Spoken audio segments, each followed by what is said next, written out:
If you've been wondering why these people on Reddit are showing off these absurd clips and snapshots of loot from a single Harbinger, let me explain to you the sheer reality of what is actually happening in the background and why this could help anyone even if you're farming for Scarabs.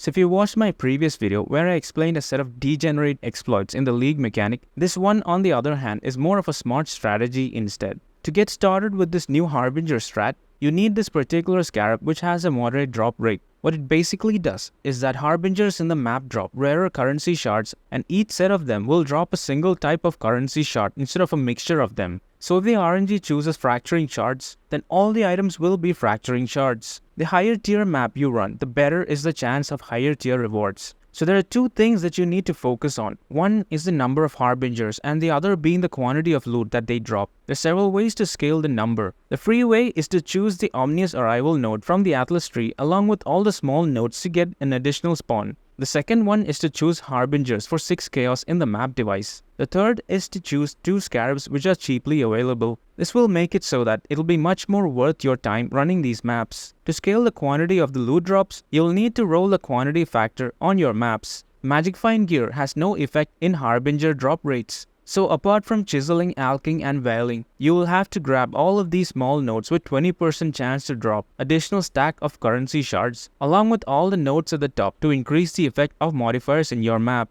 But are Harbinger bosses worth for this strategy? Yes, it does. And they are even more likely to improve the quality of the loot. As seen from this clip, this pack with the Harbinger boss dropped T0 currency shards. Most of the time, your loot will be garbage.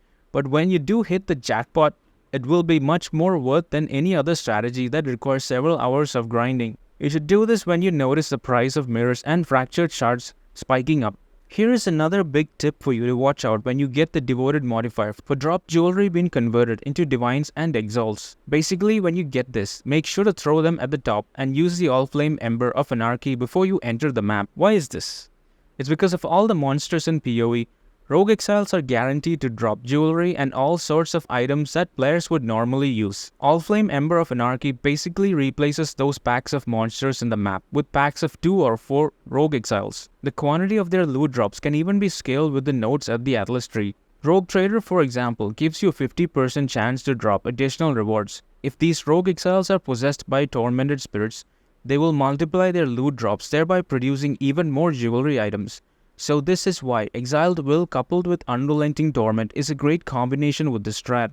But now since they're specific to the converted monsters, having additional Rogue Exiles in the map may or may not get the Lantern benefit. So this is something that I'll have to test and see. Now if you're running the other strat that I mentioned in my previous video, which is quite similar to this, after patch 3.24 OB, you can switch your Atlas tree to suit the Lantern modifiers when you open up the map.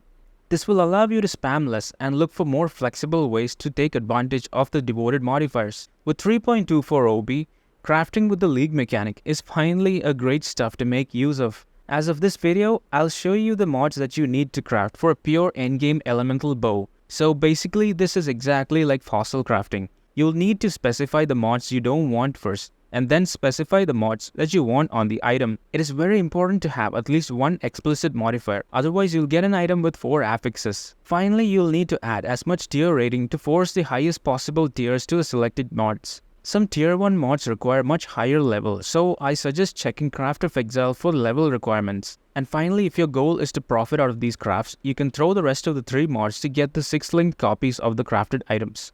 These items can sell for several divines, especially bows, since they're one of the most wanted items in Path of Exile. Now there's no way a Mork can hold this many corpses for crafting, and that's why you'll have to itemize most of the best ones to stack up in a dedicated craft like this. You'll need quite a space in your stash tabs to occupy them. Don't worry, this is definitely not pay to win, or is it?